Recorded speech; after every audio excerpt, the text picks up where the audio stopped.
சமூகம் நமக்கு என்ன கத்து கொடுத்துட்டு இருக்கு தெரியுமா? யாரையும் நம்பாத. அவனை பார்த்தா நல்லவன் மாதிரி இல்லடா. அண்ணி, அர்ஜுனை நல்லா முறுக்கி விட்டுட்டீங்க. அவன் தீயா போய் வேலை செய்ய போறான். இன்னைக்கு சாயந்தரத்துக்குள்ள அந்த தேவிய பத்தின எல்லா டீடைல்ஸும் வந்துரும். பிரமாதமா அர்ஜுனை உசுப்பிட்டீங்க. என்ன பண்றது சுபத்ரா? காரியம் ஆகணும்னா பெத்த புள்ளைகிட்டயே நடிக்க வேண்டியிருக்கு.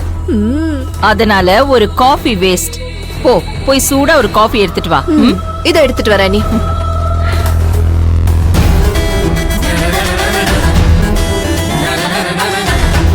தேவி, சாயந்தரம் உன் ஃபைல் மட்டும் என் கைக்கு வரட்டும்.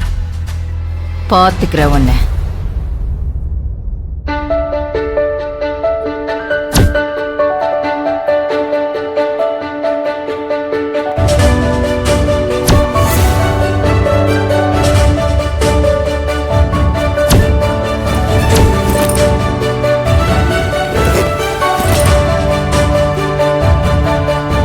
அர்ஜுன், அர்ஜுன், எனக்கு டைம் ஆயிடுச்சு.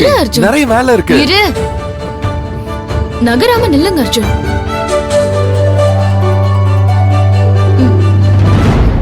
ஐயோ, பவர் பேங்க் எடுக்க மறந்துட்டேன்.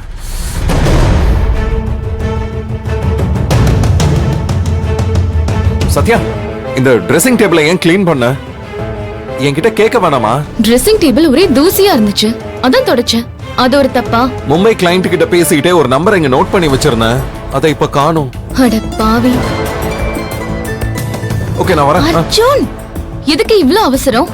ஏன் இவ்ளோ பதற? டைம் ஆச்சு எனக்கு. அப்படி என்ன அவசரம் அர்ஜுன்? ஷோ, அது ஒண்ணும் இல்ல சத்யா. தேவி அண்ணி விஷயத்துல அம்மா ரொம்ப கன்ஃபியூஸ்டா இருக்காங்க. அதான் உடனடியா அம்மாக்கு நான் ஏதாவது ஹெல்ப் பண்ணியே ஆகணும்.